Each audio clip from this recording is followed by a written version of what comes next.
These are among the first footprints of civilized man. 5,000 years ago, this brick-built city, with its broad, straight streets, planned with the chessboard symmetry of a modern town, stood out along the river Indus. Its planning reminds us of New York, says the celebrated archaeologist Sir Mortimer Wheeler. This is the most striking monument of the famed Indus Valley civilization that flourished in Pakistan's provinces of Sindh and the Punjab much before the long march of history began. This capital city is now called Mohenjo Daro, or the Mound of the Dead. A misnomer indeed, for the city can never die. Even today it cuts a resplendent figure. It belongs to the most expansive of the three great civilizations which developed along the rivers Indus, the Nile and the Euphrates.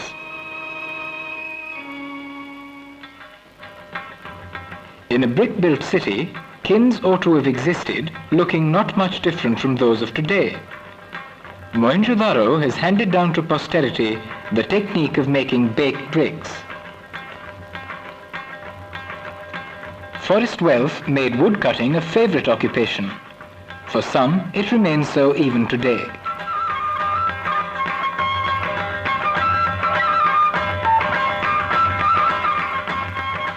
A moist climate, essential for afforestation, meant heavy rainfall. This is supported by the Stetite seals depicting animals of rainforests like tigers, elephants, and the rhinoceros.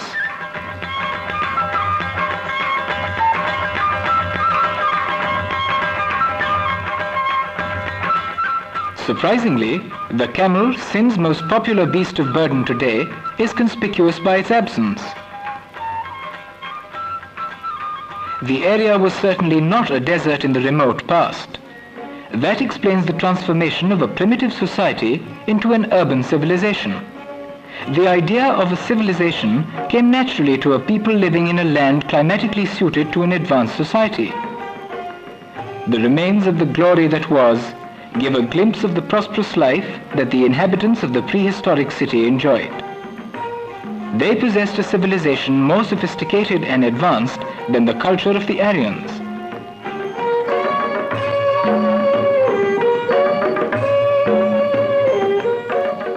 An important landmark in the early progress of man, Mohenjo Daro also reveals a classic example of the principles of town planning. With the accent on utility and comfort, every house has an antechamber, a parlor, a courtyard, and moderate-sized living rooms. And you very well know what this flight of steps suggests. Obviously, these houses had 2 or 3 stories, a belief further supported by the thickness of the walls.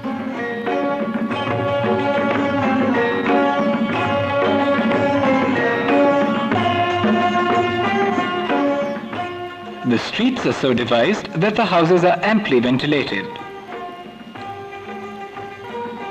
In all the houses, a recurrent feature is an emphasis on water supply.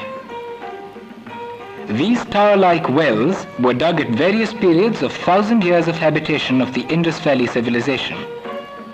Every house had its own bathroom with an outlet for water to flow down to the cesspools. The underground drainage system is still a model for town planners. The rooms are well ventilated, the windows fitted with lattices of alabaster and terracotta to bar the flux of light and heat of the scorching sun of Sindh.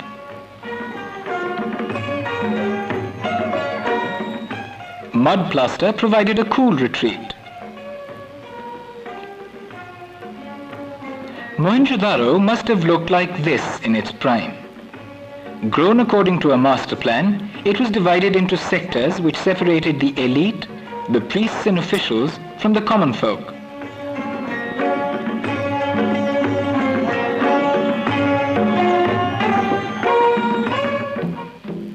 The central area is dominated by a Buddhist stupa, which might have been a temple earlier. This bejeweled figure is the mother goddess, worshipped elsewhere in the ancient world also.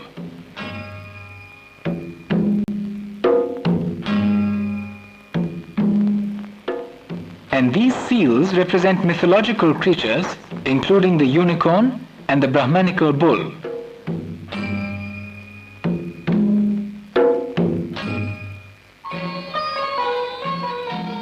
And there seems to be a close link between the ancient faith and this magnificent great bath, a place of religious bathing. No wonder the great bath still fires one's imagination. The floor is reached by brick steps which have been provided with timber treads and asphalt.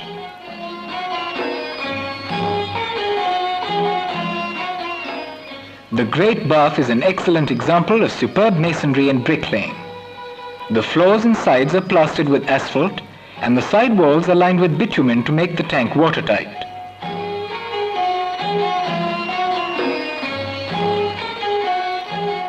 The well supplies fresh water to the tank.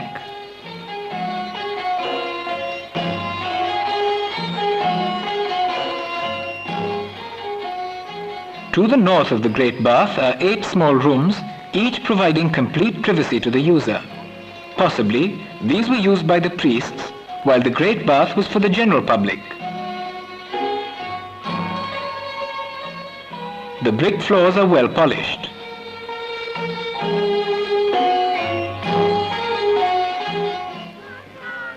The priest king, as the spiritual and temporal guardian, dominated life in Mohenjo Daro.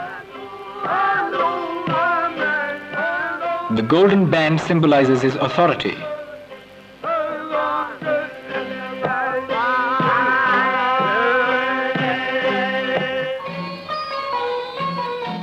The cult of priesthood was common in contemporary cultures. And this is the collegiate building, also known as the residence of the high priest. Another noteworthy building is the assembly hall, perhaps the site of man's first experiment in local self-government.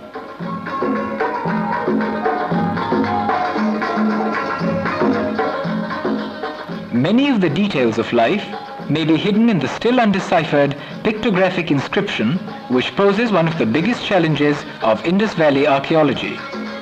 The writing consists of more than 250 symbols.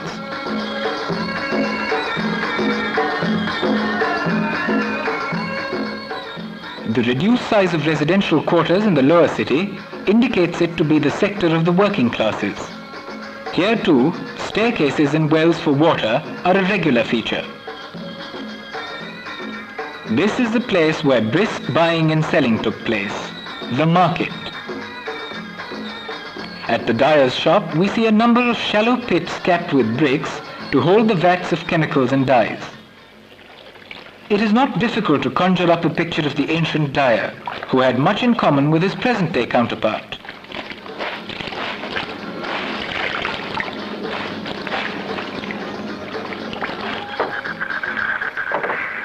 Side by side with this traditional art flourished the craft of carpentry, which particularly catered to the transport needs of Mohenjo Daro's growing economy.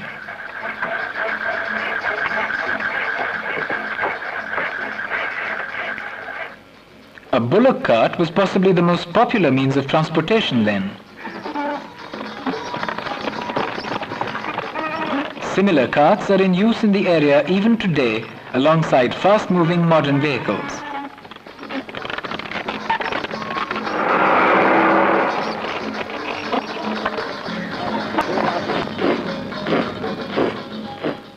The coppersmith played a vital role in the life of the people of Mohenjo Daro. He produced for them domestic utensils, implements, and statuettes.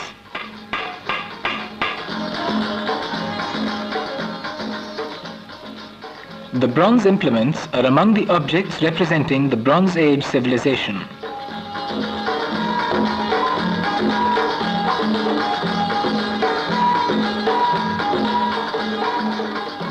In the range of implements, we find stone tools as well, evidently used as knives for cutting meat and vegetables.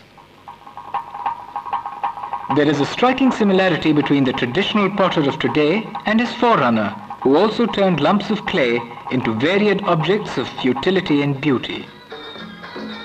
Among his creations is this painted pottery, its outstanding feature being decorations on the red ware.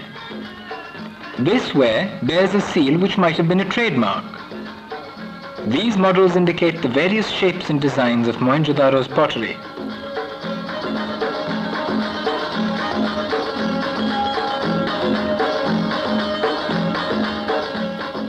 Figural art is best illustrated by the lifelike representation of animals such as sheep. This suggests that sheep rearing must have been a favorite occupation of the people.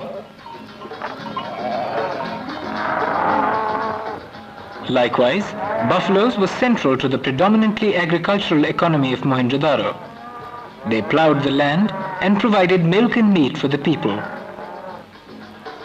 The returning herds of buffaloes must have been a familiar sight in the crimson glow of the evening.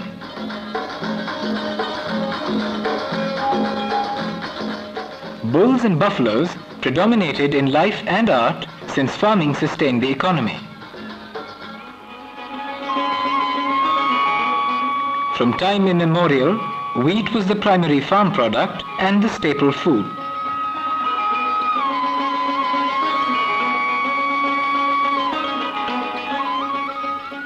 The history of date cultivation can also be traced to Mohenjo Daro.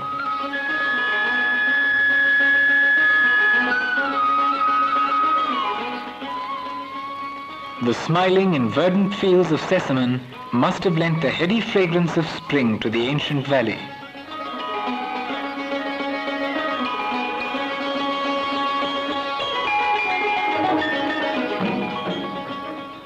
The Indus Valley has been recognized as the world's earliest cotton growing area. Egypt received its first cotton cloth from Mohenjo Daro. Rice cultivation was also practiced in the Indus Valley, which enjoyed a heavy rainfall in ancient times.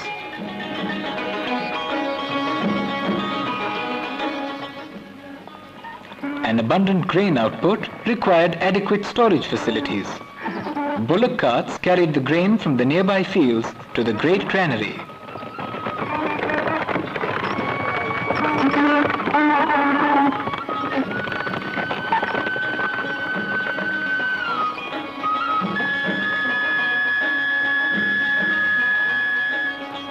Solid masonry blocks made the podium supporting a timber floor, and air ducts kept the bottom dry and safe from ground moisture.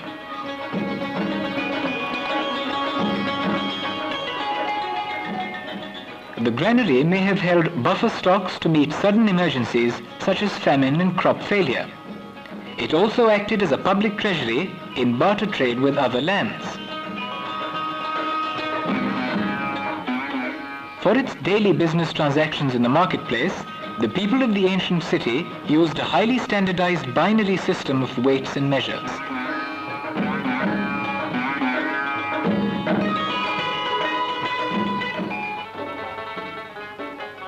This could have been a port, and the Indus might have flowed here.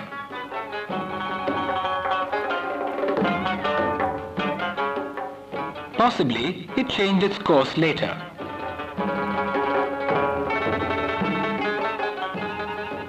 Today's sailing boats have a striking resemblance to the seal of a sailing boat found at Mohenjo Daro.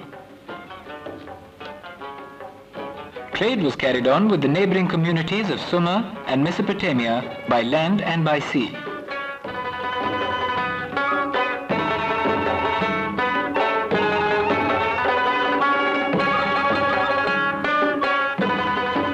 This trefoil pattern from Mesopotamia carried some ritual connotation.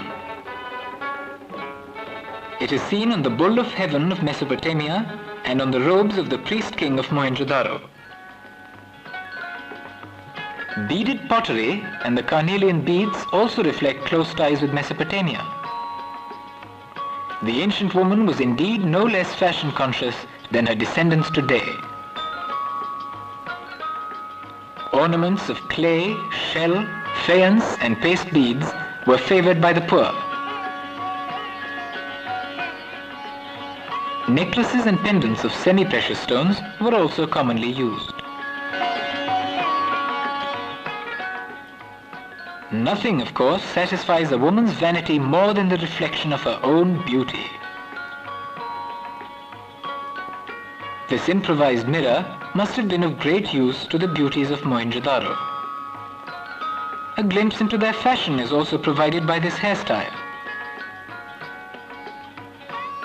The fashionable ladies of Mohenjo Daro also knew the use of mascara. These gold necklaces would win the heart of any woman, and for that matter, any modern girl would love to wear these carnelian beads.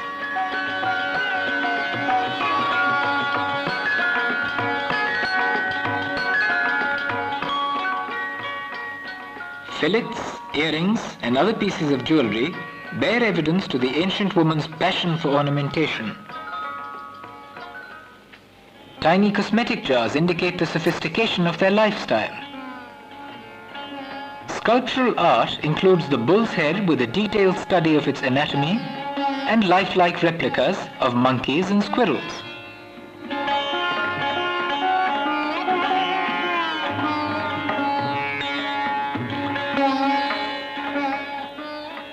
Birds in motion were modeled. The sculptor's sense of dimension and understanding of nature stemmed from his love for the outdoor. His carefree life provided him with enough leisure to observe nature. The toy bull with a nodding head would delight any child of today.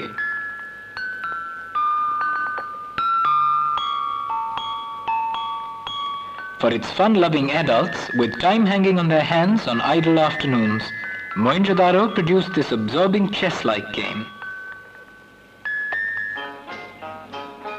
Indeed, their zest for life is reflected in the model of this dancing girl. The swing of her body could only have been portrayed by an accomplished artist.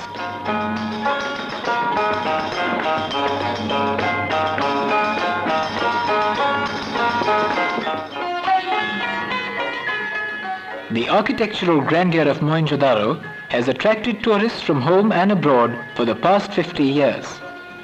The remains were first identified in 1922 and at once acquired worldwide fame. To the people of Pakistan, it is a treasured monument. The sight of a 5,000-year-old well is so fascinating that no tourist can resist the temptation to have a wash amid the ruins of this great civilization. Seeing a well resembling a water jug from outside is reminiscent of Alice in Wonderland.